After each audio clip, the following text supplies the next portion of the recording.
feel free. Okay, so hello everyone. Thanks for joining tonight. Tonight for me, maybe it's morning for you. My name is Chantal of Bonjour Belly Ayurveda, and tonight's class is called Living Intuitively. And this class is hosted by Banyan Tree Women's Collective. So, Banyan Tree Women's Collective is a 501c3 nonprofit that's based out of the San Francisco Bay Area. We believe that everybody deserves access to health and wellness, regardless of your financial status, your zip code, your race, your abilities. So I feel really grateful to be a part of the Banyan Tree Women's Collective team. I'm a practitioner, but also the associate program director. So this nonprofit and the work we do is very near and dear to my heart.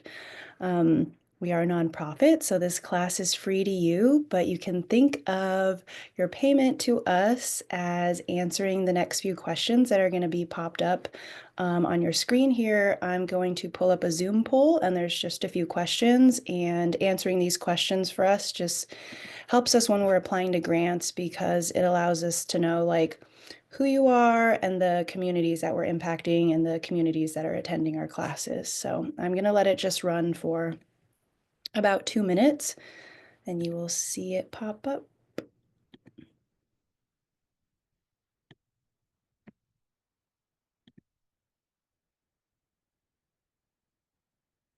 Oh, thanks, Ruby. I'll be talking about why I'm wearing these glasses in class. Why and what they are.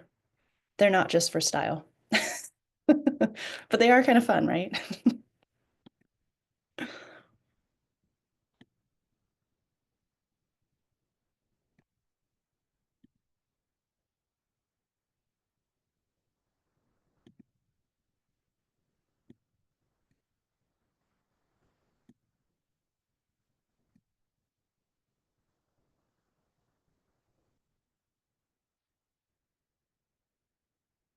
All right, just about one more minute for the poll to run. I think as people are coming in, you should see a little survey or poll in Zoom, and if you don't worry about it. Yes, but if it's there, you have about 50 seconds left to just answer these quick little questions for us so that we know who's in class, who's participating, who we're impacting when we offer these classes. I know some of you trickled in after I asked the question, but where is everybody joining from? Because we have people from all over the world, which is always so fun. It's like we have Brazil, New Jersey, San Francisco Bay Area, England, Ireland. Okay, we have some Peninsula folks. All right, North Dakota. Oh, Australia. All right, it's been 2 minutes, so I'm going to end the poll. Thank you so much to everybody who participated. That really helps us out. All right, we are going to get started here. Okay. I have a little presentation. Okay, don't judge me for all the tabs that I have open because you're going to see how many tabs I have open. um,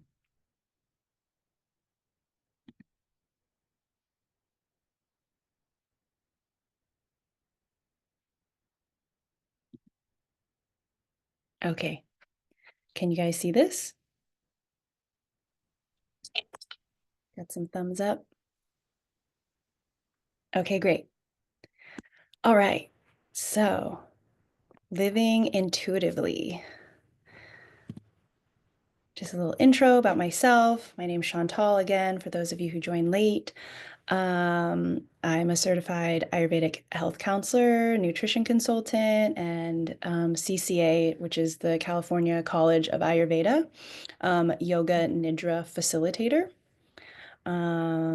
Just some of my education background and things that I love and that I'm interested in, holistic health, Vedic astrology, um, just learning more about myself. So emotional growth, spiritual growth.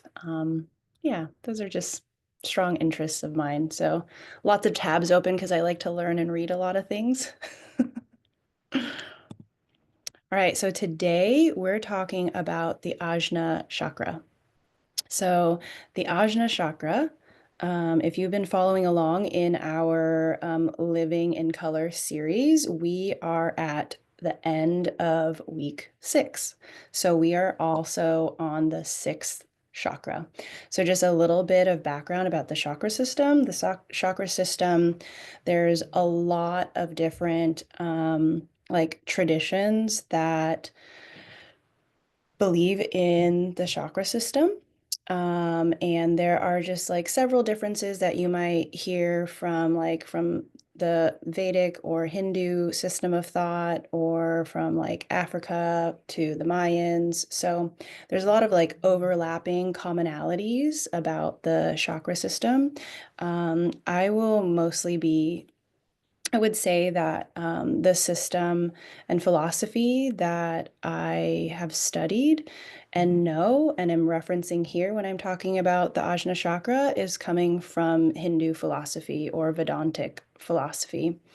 So the Ajna chakra is thought to be located between the brows in the middle of your forehead. So, oftentimes, this 6th chakra or Ajna chakra is referred to as your third eye. So, obviously, we don't have a physical eye here, right? And so, this is why we talk about how it's associated to your intuition. It's sort of like your inner seeing, inner knowing. Um, the name Ajna means to perceive and command. The element that is associated to the Ajna chakra is light. So things become illuminated, so you can see clearly.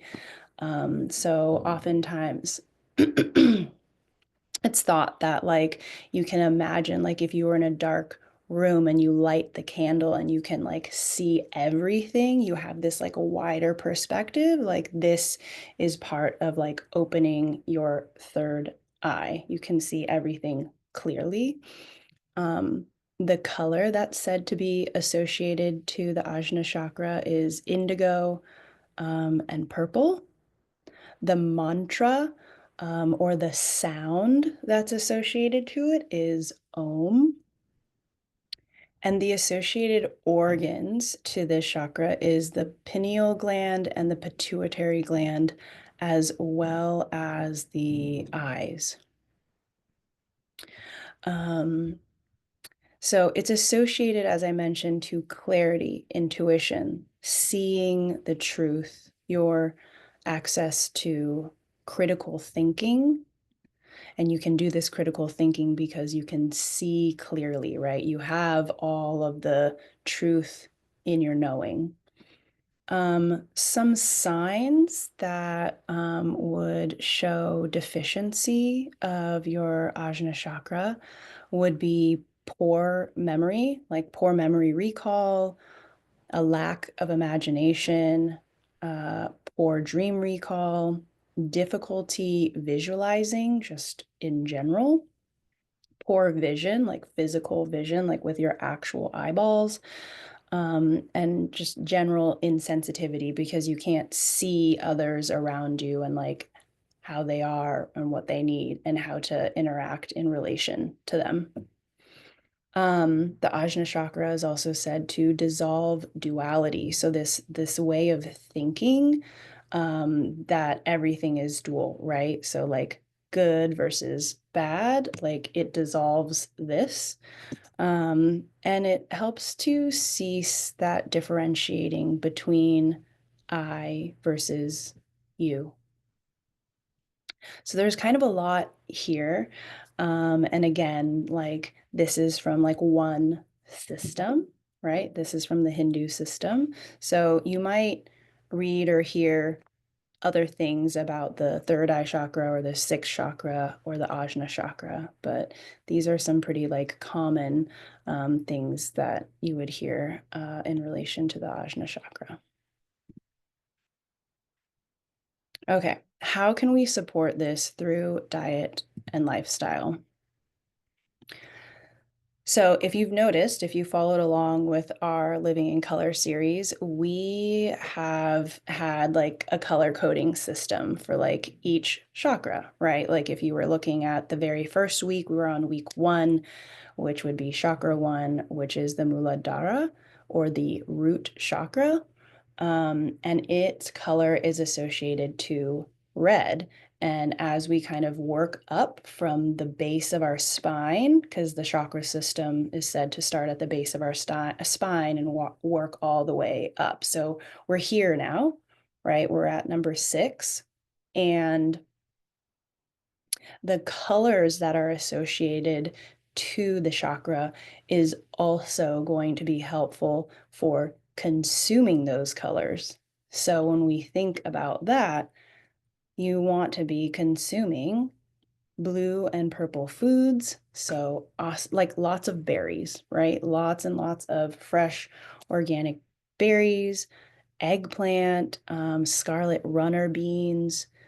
Does that, do people know what kohlrabi is? I feel like this is a less common vegetable. It kind of looks like it's kind of like a globe shape. It maybe even looks like if you go to the farmer's market and you see it all intact, it's maybe it would look like a white beet. Actually, a white beet would look like a turnip, but kohlrabi, it'll either be light green or it'll have purple. So there are vegetables that come in, like there's a variety of them. As I mentioned here, you want to eat blue and purple varieties of certain foods because certain foods, they come in different colors. I didn't write it here, but like there are purple carrots. We have sweet potatoes that have like purple flesh and purple skin. Not all grapes are purple. We have onions that are different colors, even potatoes, broccoli, cabbage. So the colors of your food are associated to the antioxidants. The antioxidants in food give color.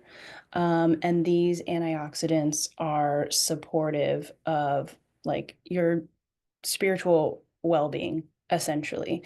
Um, so there's also herbs that you can incorporate into your diet when you're wanting to focus on your ajna chakra.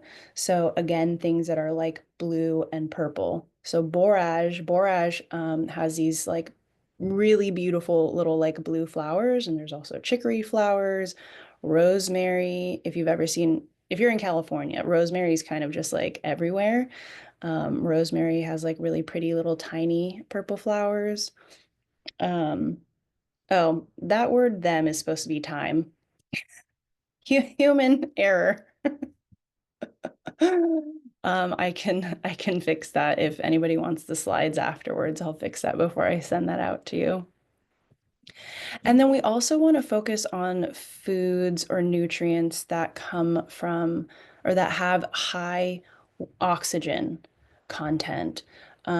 So water is like, I don't know, like 85 or 90% oxygen. Fresh fruit, really high in oxygen. Carbohydrates would be the next category, and then nuts and seeds. And so foods that have a high oxygen content, we're getting a little broader here. Like I know we're talking about the ajna chakra, and my guess is that anybody who's here in this workshop is curious about like their ajna chakra, their third eye, because you want to work on your clarity of seeing and inner knowing and truth, right? And this is going to be more associated to like a spiritual aspect, a connection that is like between you and the cosmos, or you and God, or you and the divine. And also remembering that you are the divine. Um, so this is all pretty, maybe I would say like esoteric. Um, and so when you're working on your spiritual muscle, if you will, when you're wanting to exercise this more, we're wanting to eat foods that are less dense, more subtle. So I'm mentioning high oxygen content, but what I didn't list here is foods that are more dense. So as we get into like animal flesh, and I will say, like, I do consume animals. I'm not a vegetarian, I'm not a fruitarian, I'm not a raw diet only. Every body is different. And goals that each individual might have and how foods can support you is also going to look different for each person. But when it comes to like Hindu philosophy and studying Ayurveda and studying the aspect of like your spirit and supporting your spirit body, when you are consuming more dense foods, this is also going to translate physically, right? There's going to be a physical density, but also like a spiritual density, like animal flesh and also like fats that come from animals. Beef fat is tallow and pork fat is lard. And like we do need these healthy fats because they make up the cell membrane, and you want to have healthy cells because we're just made up of a bunch of cells. And we also know that healthy fats are neuroprotective. So, we have brain cells and those need good, healthy cellular structure. And fats also help to insulate our nerves. They play a vital role. And when we're consuming a diet that has a larger percentage of what we're consuming coming from animal flesh and fat, it will take more time and energy to um, digest and metabolize. So you may feel energetically heavier, but potentially also like physically heavier. It takes more to digest and break down um, those types of nutrients. So, not to say don't, but for the focus of what we're trying to sort of increase here or support here through diet, water, fruit, carbs, nuts, and seeds are going to be very supportive for your sort of like exercising of spiritual muscles. Also, if anybody has questions, I think if you raise your hand, it'll show me because I think you'll go to the little like top of my screen. So, what's harder for me is if you're like typing a question in the chat. So if you have a question, just use the Zoom like emojis. I think you have like emoji capability um, to raise your hand. Oh, and sorry, I just opened the chat. Yes, I see somebody. Can questions be asked throughout? Yes, if somebody has Vanessa, do you have a question? Okay, well, if you do have a question, you can raise your hand and I can do my best to answer it.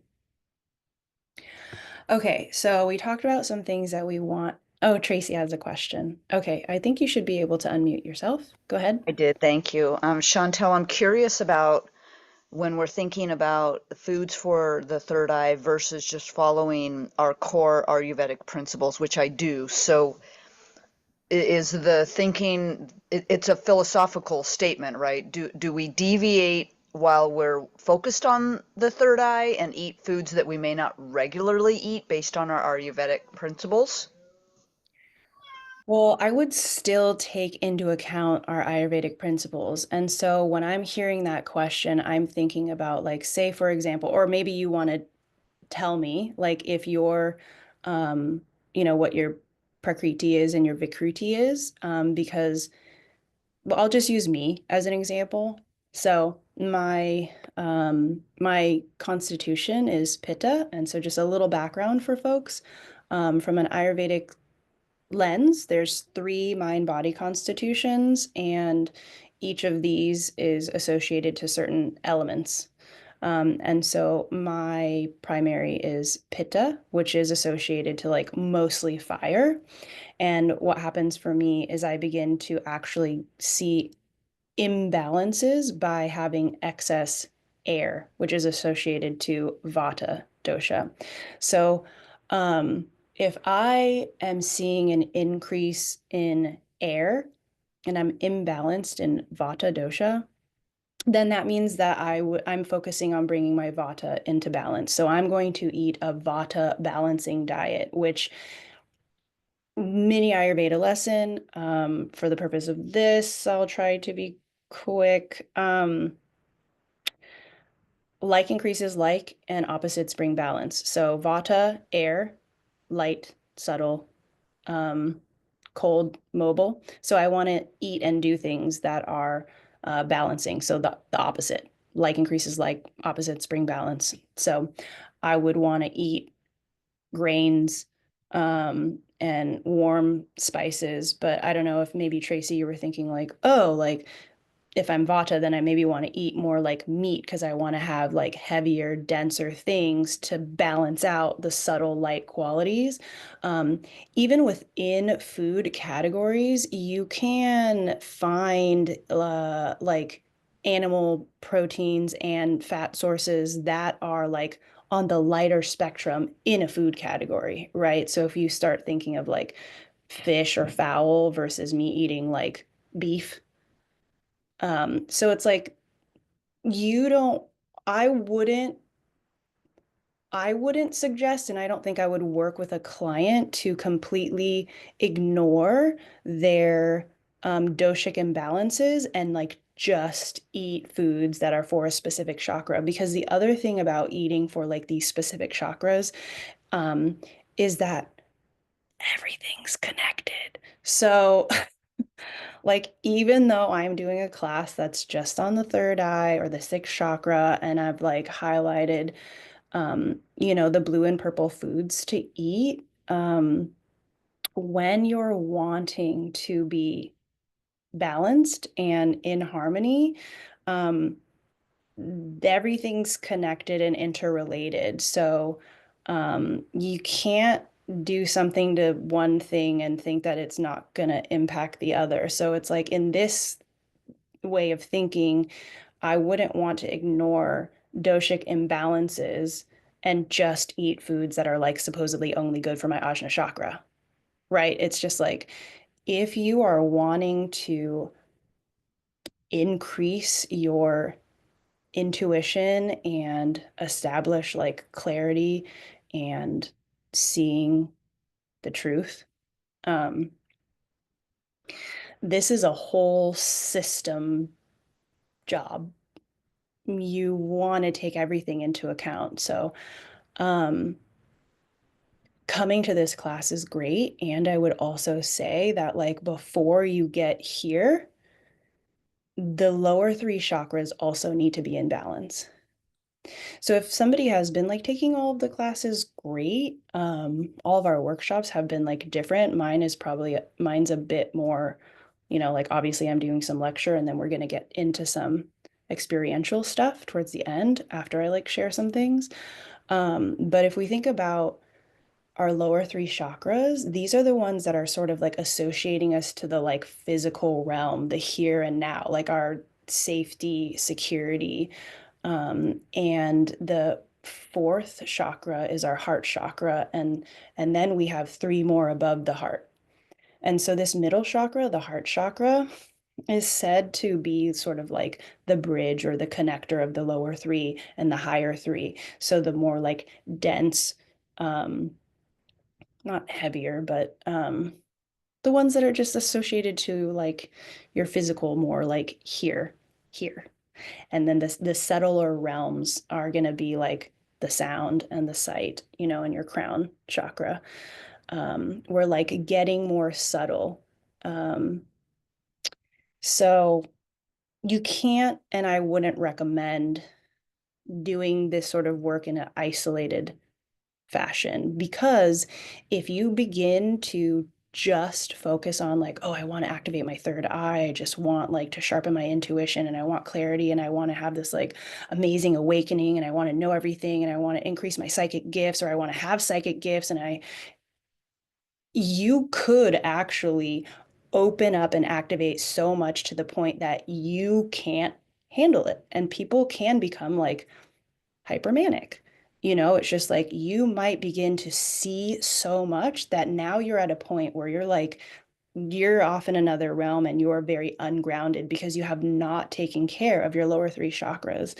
So I would take all of that into account. Or just, yeah, keep that in mind as you're on this journey to um, explore more with balancing of your chakras or like opening your third eye and wanting to like work more with the subtle realms. Like ask yourself if you feel grounded and balanced in your lower three first. Yeah. Okay, great question. Okay, things to avoid. And I would say this is not just for your Ajna chakra, but like when you're working on sort of like your spiritual growth. Okay. Alcohol, caffeine, nicotine, excess processed sugar. Something else that's really not great is not having a routine. So eating, working, exercising, sleeping all at like different inconsistent times every day. Having a regular routine, and we'll talk about sleep and light as we go in. But having a regular routine for all of these sort of like daily activities that you participate in is it's going to help create like a calm and steady mind. Um, so even just going back to I was talking about the Ayurveda and the Vata dosha. Vata dosha can really be activated by all this irregularity, and then your mind is just moving and busy all the time. And if your mind is busy and moving all the time, I'm sure you could see how lack of clarity would also go with that, right? Okay, processed foods, staying up late, not enough sleep, and then the artificial and blue lights at night. Oops. Okay. All right, so let's talk about light now. Light management. So earlier I mentioned that the organs that are associated to the Ajna chakra are the pituitary gland and the pineal gland. And it's interesting because a lot of our organs are kind of like, dispersed in like different parts of our body, but both the pineal and the pituitary gland are like right in the center, like in our brain. And the pineal gland, the root word is pinea, which means pine cone. So it's actually this organ is in the shape of a little pine cone. And its main function is to regulate our waking and sleeping cycles based on receiving information from the light and the darkness that is outside. And so exposure to sunlight on your eyeballs and your skin is a very crucial to your sleeping and your wake cycle. Sorry, and also the association to the pineal gland is because it's like at the center of your like brain, and it's kind of like where the third eye is said to be located. Um, And so the pineal gland, based on the light and dark cues that it receives, will produce and secrete melatonin. And so for anybody who has struggled with like sleep issues, like you might take melatonin as a supplement to help you go to sleep, right? And so like our brain naturally produces this, but things will get a little wonky with your sleep cycle if you're not giving it the right cues, because the natural cue is sunlight. But we don't live in villages and do everything by firelight when the sun goes down. When the sun goes down, we're indoors and we have lights on because we're still awake and we're still doing things. Um, so we really want to limit our use of blue or artificial lights after sunset. And I know that can be really hard for people. So that is why I have these cool glasses on, not for style. Um, but these are actually blue blockers. So the lenses are orange. Um, and I wear them more than an hour before bed. So I think at a minimum would be best to wear blue blockers at least an hour before bed. And you definitely want to get outside in the morning, like after sunrise, if you can. Um, you want your eyeballs to see the light. So if you're somewhere in the northern hemisphere right now and it's like snowing and freezing cold, and you're like, I'm not gonna go for a walk in the morning, like there's no way. Open a window because actually just sitting by a window and getting morning sunlight, the rays that need to hit your eyeballs aren't going to make it through the glass. So you do need to open the window, but you can just have the window cracked and the screen so your whole body isn't like freezing. Maybe you have a space heater right next to you. But if you're living in a cold, blizzardy place, my recommendation would be you can invest in a small, like red light therapy lamp. Even, one that's like this small, to get it on your skin, especially if you live somewhere where like the sun doesn't really shine for a lot of winter, because this can really impact our mood, right? Like people get seasonal affective disorder and they can feel like pretty depressed, because the light really impacts us and like how we're feeling and how we're doing. Um, so yeah, if it's really cold, I would say sit by your window, crack it open, make sure you're looking outside. Have if you can, like have a little space heater next to you so you're not like freezing cold, and then just, sip on your morning beverage, your lemon water, read a book. But you want the light to get into your eyes in the morning. That's the sunrise light is pretty crucial. Um, any amount of minutes is better than no minutes, so don't get super stuck on like, oh, I need to be out there for 10 minutes or like I need to do a 30-minute walk. Like you don't. You don't. Some is better than none. Okay. So some is better than none. All right.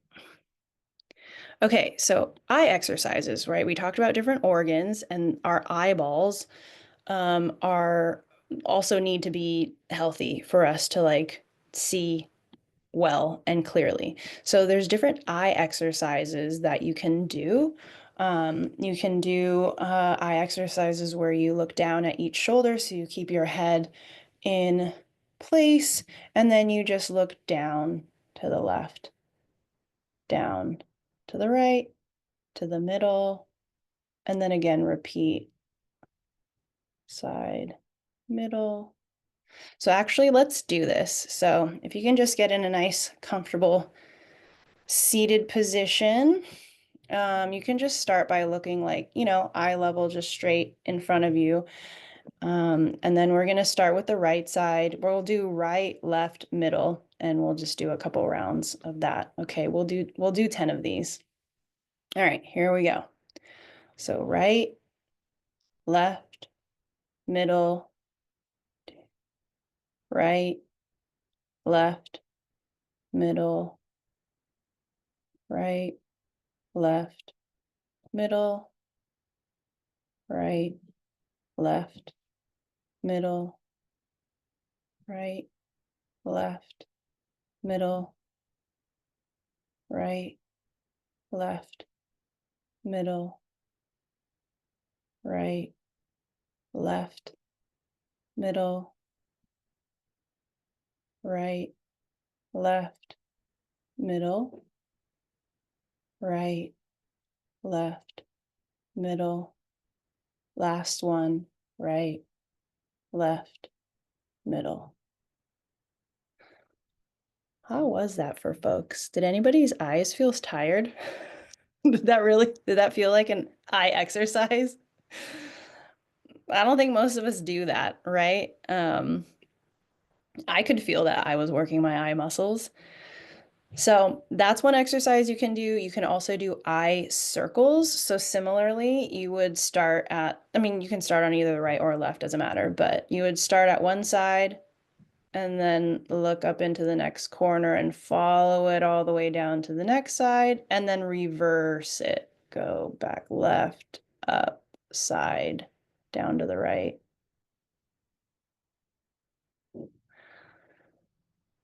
Yeah, so you can do eye circles. There's also this rule called 20-20-20. Maybe some of you have heard of it. This is great for when you're doing any sort of like concentrated focus work, especially on a screen, to set an alarm and take a break every 20 minutes and look at something that's 20 feet away for 20 seconds. And I mean, this is also great for just like, giving yourself a break when you're working. But I would say many of us are looking at screens for long periods of time. So this is the easy one to remember. 20 minutes, 20 feet away, look at something for 20 seconds. All right, and the next one is called palming. So you're going to rub your hands together to warm them up, and then you close your eyes, and then you just use one hand to cup over one eye and the other. Okay, so we're going to do this together. So we're going to do this one for, let's see, I'll set a little timer.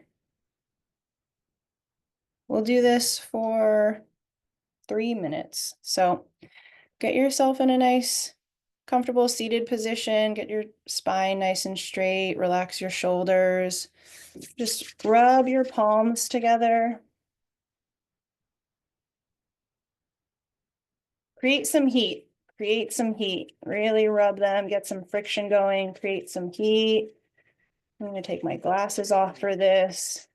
I'm just going to gently cup them over your palms and just observe your breath. Okay. Just breathe deeply here.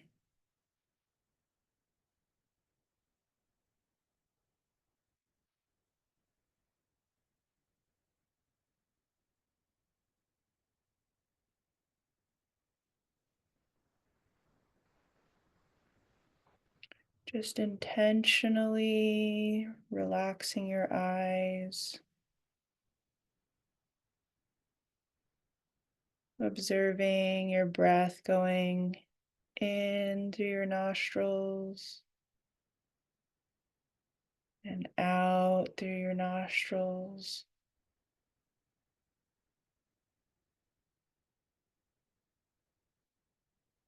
Notice the sensation of the breath coming in, breath going out.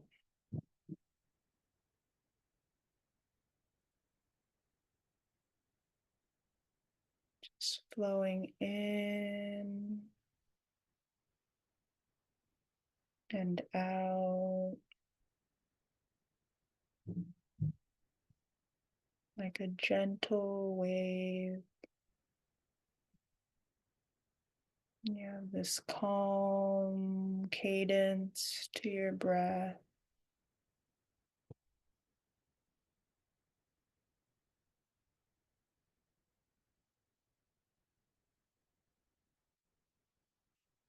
As your mind begins to wander, just come back to noticing the inhale and the exhale.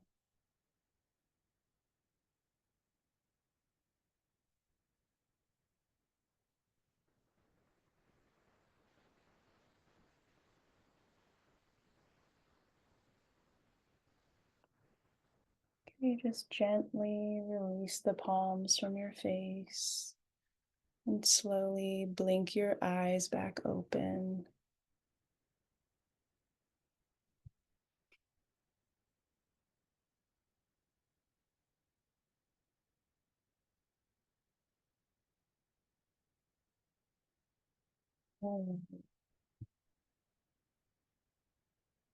So, another practice that is supportive is pranayama or breath control or breath work. So, there's a specific practice that I'm going to talk about that is called nadi shodhana, also known as alternate nostril breathing. This breath exercise is balancing to both the left side and the right side hemisphere and body. It helps to reduce anxiety and stress and exhaustion and an oversensitive nervous system. So, if you can, I would offer to try 10 rounds of Nadi Shodhana in the morning and the evening. I'll show you how to do it. It does involve blocking off one nostril at a time while you're breathing in through the other one, and then you alternate breathing in and out through the opposite nostril in a regular pattern. So it's best to practice Nadi Shodhana in a seated position so that you can maintain your posture.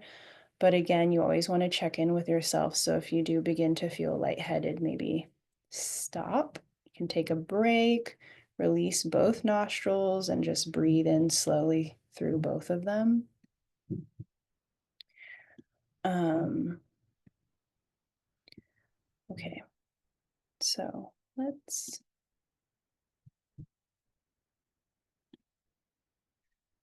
So there's different ways you can put your fingers.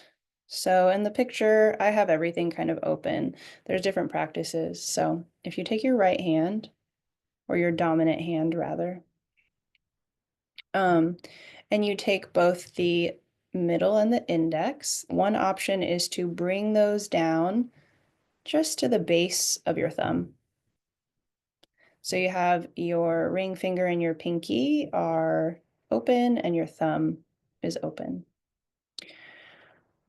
So don't try to follow along just yet. Maybe let me walk you through it and then you can try to do it. So the pattern is that you're going to block one nostril, then you're going to breathe in through the one that's not blocked, and then you're going to block that one like the other one, and then exhale and release the other nostril that you were blocking. And so it's kind of like a U. You're just going like, sorry, not a U. Like you're going up a little hill. This is the way your breath is going, okay? So it's going to go like in the right, out the left, back up through the left, and out the right. And then you kind of just keep bringing your breath from each side through each nostril. All right, so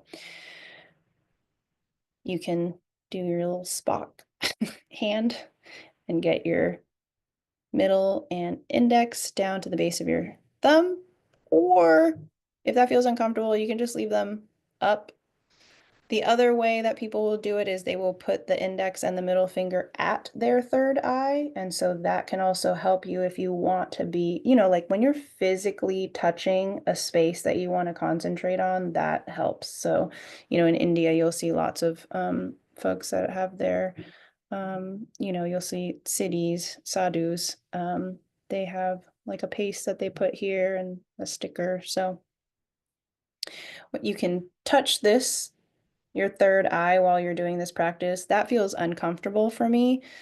So I tend to put these at the base of my thumb. So if this is your right hand, we're going to start off by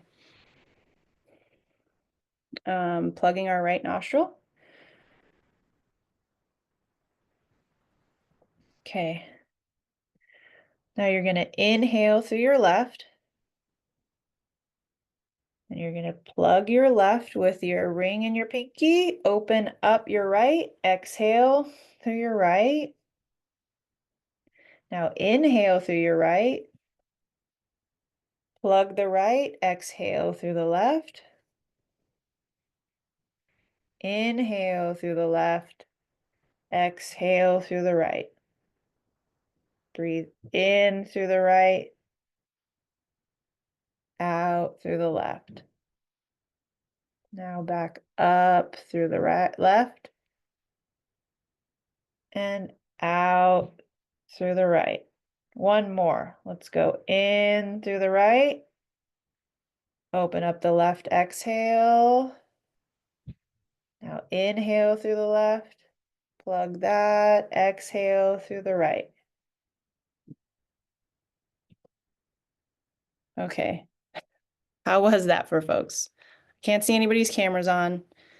And I'm not seeing any pop-ups for the okay, I'm seeing some thumbs up. Great.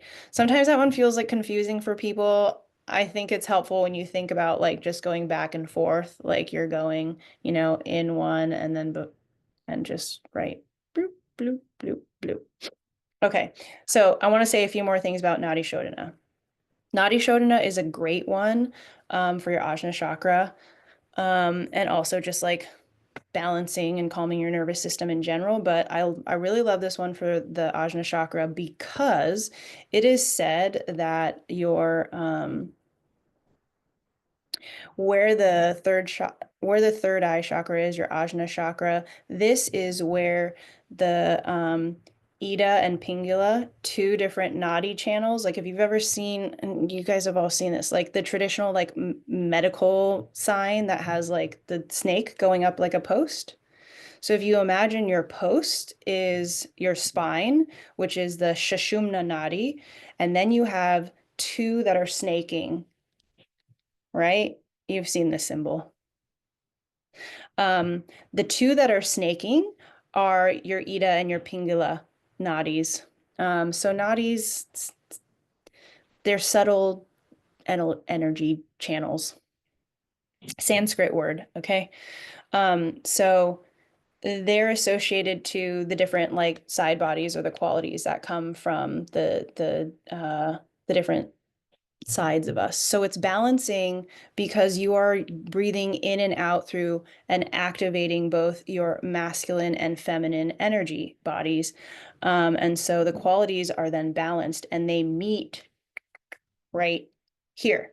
So you can also imagine when you're doing Nadi Shodhana, the breath coming from the base of your spine, your root chakra, because that's where they start. And then as they weave like this, they crisscross up the Sushumna, they're actually intersecting at each chakra. And then they stop right here. So I love Nadi Shodhana for the Ajna chakra. So I would definitely recommend doing this one in the morning and evening. And yeah, when you're starting your breath, like imagine it coming from the base of your spine and coming all the way like up right here, and then you're exhaling and bringing the energy down, and then you're pulling it back up. Alrighty. Oh, sorry. I see Carol Ann's message that I can't see you because the slides are up. Right. Um, sorry about that. But I think maybe most of you got it. Do you want me to do the Nadi Shodhana again? All right. Oops. Okay. The Trataka meditation. So this is a style of meditation where um you have one object that you are focusing on. So traditionally, it would be a candle flame, but it could be a star in the sky or a flower, or a bouquet of flowers in your house, or just like a speck on the wall. It can be anything. It doesn't have to be a candle flame, but traditionally it's a candle flame. Whoops. So you would want to place a candle or your object 2 feet away at eye level.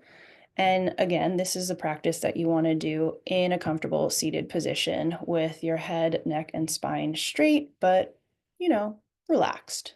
And so this is a practice that you would start with your eyes closed and then just begin by observing your breath. And then when you notice that your breath is at a calm, slower, even cadence, then you can open your eyes and focus your gaze on the object. And so, what you're doing in this meditation is you continue to gaze at this object without blinking. And you want to keep your eyes open for as long as possible without blinking or your vision getting blurred. And you can even open your eyes slightly bigger than you would normally if you want to like sort of increase the intensity of this practice. Um, and then you would close your eyes only after they begin to strain and water. So you would think of your eyes watering as like washing away impurities. And so you want to be careful to not, like if water is coming out of your eyes, you can wipe them or gently blot the tears away, but don't rub your eyes. Just let them fall, just let them water, have a tissue nearby, and blot the tears. And then I would recommend doing the palming exercise where you rub your palms together, create some heat, and then go ahead and put them over your eyes. And then after your palms, or sorry, while you're doing the palming exercise, find the after image of the object in your mind's eye, focusing it at your ajna chakra. So if you were doing it with a candle flame, you would want to look at kind of like right where the wick kind of starts, like right into the flame right above the wick. And so when you close your eyes and you're doing the palming after your eyes begin to water, find the image of that candle flame in your mind's eye. And if it begins to move like to the side, to the right, to the left, off into the corner, you're gonna try to bring it right back into the middle and steady it right at your third eye. And so you can just do the palming exercise and the the focusing on the object with your inner eye, your mind's eye, for a few minutes. And then you can do it again. So you can do a couple rounds. And, you know, for all of these, give it a go and see how it feels. There's not like you have to do this for 15 minutes or you must do 5 rounds of this. So I would begin by just trying to do the meditation um, once. You can do 1 round of just like the focusing until your eyes begin to feel like very strained and begin to water, and then do the palming exercise, um, focusing on the image in your mind's eye. And then I would invite you to have a journal nearby and then take some time to journal about what came up, if you saw anything else. Because, No, better had a good nap. No oh, matter folks, we are about 8 minutes away. So oh, Susan, please check everything. Please check everywhere for your stuff. At the it cabinet looks like top, somebody is. behind your seat, Can you next guys to all you. check that So you're please make sure muted? you have everything. Um, because it can It's Sounds be like, Sally a bit Chen of a that pain isn't to get back muted. to you. So that's oh, what it's hard it for me to is. see So in the just wanna remind you to gallery that make I sure have. you check, make sure you have all your Sally, can I have you belongings. mute? There we go. Oops, I didn't mean to stop sharing.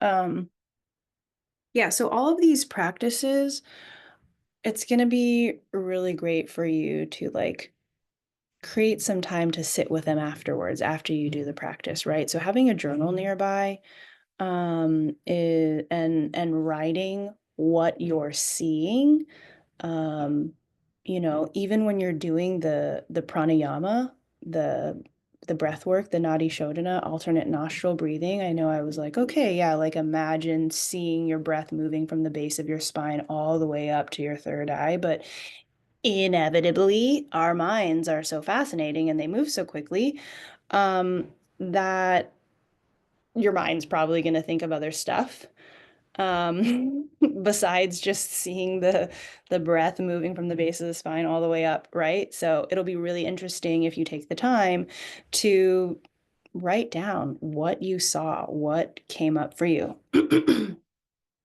um, so we just have a few minutes left. I want us to actually do the this meditation, the Trataka meditation. So just pick any object that is at eye level. I mean, honestly, if you want to just like, stare right at your camera, you can do that too. So let's start by being in a seated position. Here, I will stop sharing. Just get your spine straight, your shoulders down, your neck straight. Just like close your eyes. Just let your breath kind of just naturally slow.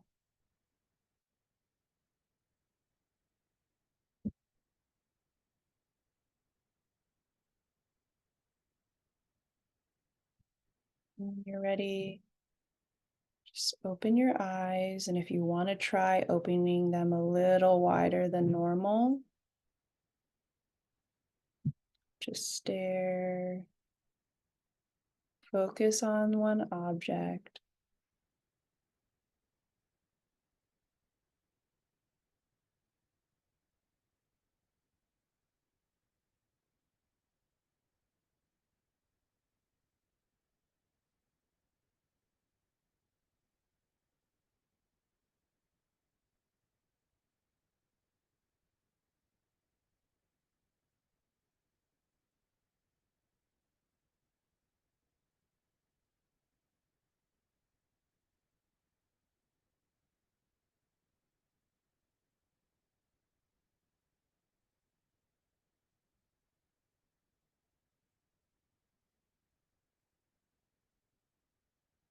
You keep your breath even.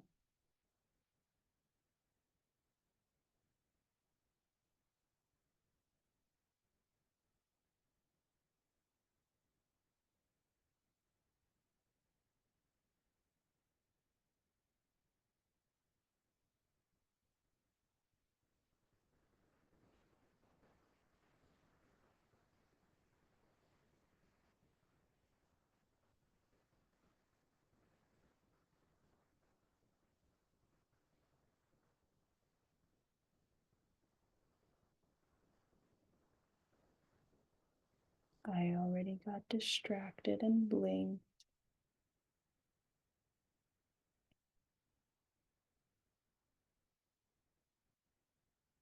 If you're still going, great, keep it going.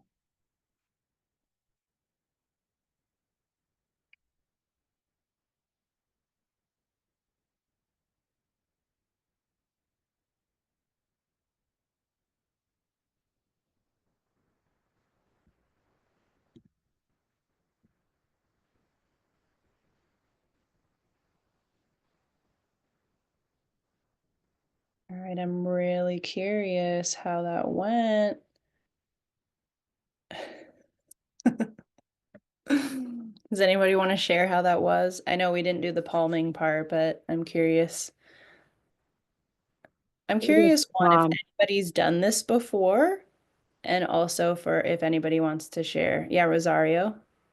it was super hard for me. I blinked like within the first minute. I couldn't keep my stare. Yeah. I kept trying and I just couldn't do it. So I Yeah. guess I got to practice that muscle. You got to start somewhere, right? You tried it. So, yeah, okay. Okay. Carol Ann also said that it got easier as you went on. Honestly, for me, like I was like, did I blink? I think I blinked. Anita, do you want to share?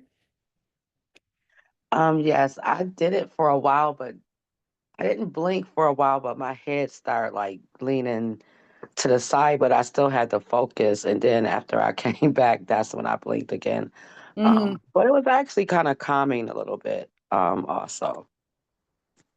Yeah, great. Well, thank you everyone for trying. Yeah, it's a pretty interesting exercise. And honestly, like I don't love staring at a screen. I think, like if you got a candle, this might be a nice reason to buy yourself a candle. Because you want to do the Tratika meditation, right? And work on strengthening your inner vision with your actual eyeballs. Um, yeah, okay, so I just have one little last share. I know it's already 8:01, so if any of you guys like have to leave, I don't want to keep you. I just want to share that, yeah, I do offer one-on-one support through the lens of Ayurveda. And so I have a package called the Ayurvedic Kickstart, and that would include an initial consultation, report of findings, diet and lifestyle plan, and things like supporting your chakras, and working on the subtle energies and your physical body, your spiritual body. All of this is like part of Ayurveda. It's a holistic medical science that originated in India. Um, and yeah, if you want to stay in touch with me, that's my email address. You can find me on Instagram and Facebook or hop onto my website. Um, and yeah, I'm offering Yoga Nidra in person at the Menlo Park Rec Center. So just as a little background, Yoga Nidra is, you can think of it like a form of guided meditation, but it's nice and relaxing because it's actually done lying down. Nidra is a Sanskrit word that translates to sleep, so it's referred to as yogic sleep. Yeah, and I do this one in person at the rec center. My last one in the springtime will be March 11th from 6 to 7 p.m. And then I'll be restarting that series in the month of May, also in person at the rec center.